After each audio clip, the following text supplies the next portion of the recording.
Hello friends, welcome to BSc Agriculture. If you are coming to my channel for the first time, then don't forget to hit the subscribe button. So let's move to the video. In this video, we are going to see about the entomologist crop pest classifications.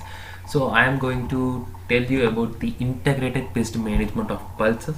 So let's move about the pest management seen in pulses.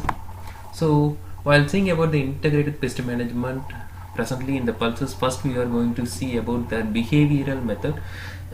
We must need to know about the pest behavioral method. So whenever possible, the light trap is said to be installed for the attraction and killing of moths of gram pot borer, plume moth, as well as the spotted pot borer. And there is also a brood emergence of Lepidopteran pest can be monitored timely for the plant protection measures with the help of the light traps, and by using Helicopus pheromone trap at 12 per hectare, which used to attract the gram pot borer actively and can be easily monitored.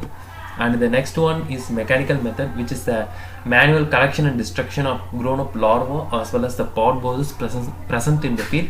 And whenever the stray incident of blister bite is said to be noticed, hand collection is said to be done wearing a polythene covers, and then they must be killed with the kerosinated water. And there is also we can be able to go for the use of biopesticides.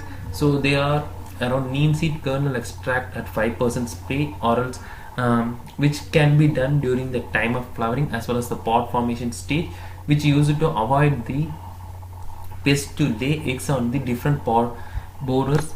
And the some other biocontrol agents we can able to use in the field level are Helicoverpa NVP, which is a NPV is nothing but the nuclear polyhedrous virus, which can be used to spray at 500 LD per hectare, and which used to cause the infected larva to be sluggish, and which used to stop feeding and effectively die whenever the Helicoverpa NPV is sprayed in the field. And the infected larva is said to be often hanged head downwards from the twigs as well as in the other plants, and the candivores, which are said to be full of brown liquid which used to contain the viral particles, can be used for this spray.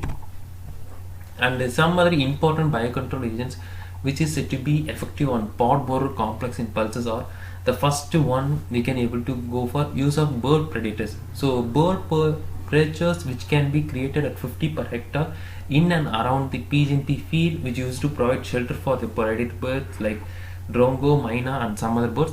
So even scattered sowing of sorghum or maize may be practiced, since those plants can act as a bird perches in the field level. So we can able to avoid the use of artificial bird perches in the field. And the second one is the mud wasp. So the mud wasp, which is a delta species of predator, which is a potential predator against many Lepidopteran larvae.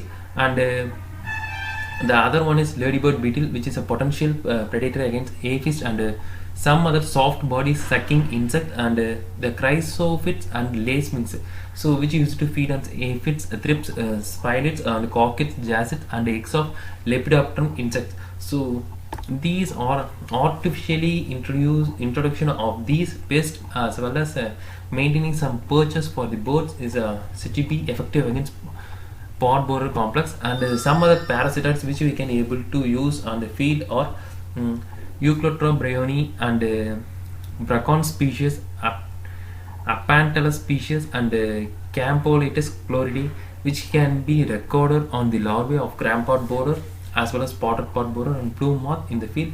And the pod fly, which is said to be a parasitoid against the larval and pupal parasitoids, or the Orimyra species, Euplomus species, and Eutrotomus species, which can be artificially released by us in the field level. And after all these controls cannot be able to control the pest, then we can able to go for the chemical control in the pulse field, such as the monocrotophos, which can be effectively used at 1 ml per hectare of litter, and chlorpyrifos at 2.5 ml per liter, which can be sprayed at the time of pod formation stage.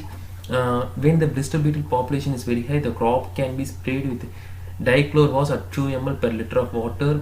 Or else if there is a spotted pod borer incident is noted, then the effective spraying of dichlor was as well as chlorpyrifos at 2.5 ml per liter is effective.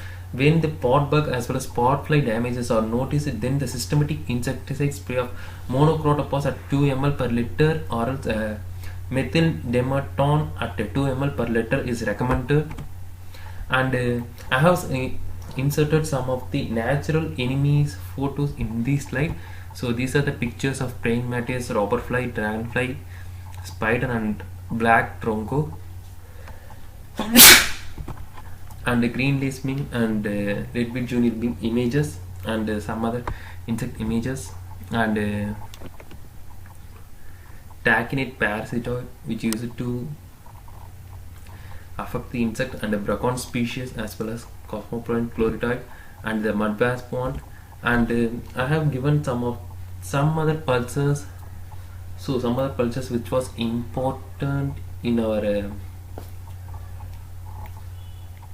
lectures. So I have given the common name, scientific name as well as the stages of that crop damage. So these are the repeated ones as I have already placed in the before video of this. You can able to see those pulsars video in the final one of the playlist before this one. So these are the pest of field beans and some of the major pests in PGNP and some other common insect pest as well as their entomological name, which is a scientific name, as well as the plant pots damaged in the field level. So I have given the lecture notes in description. Please comment out the video and join us in the Instagram page. If you like the video, like it and share it with your friends, and subscribe to BSc Agriculture and hit the bell icon to get regular updates. So thanks for watching the video. I'll catch up in next videos.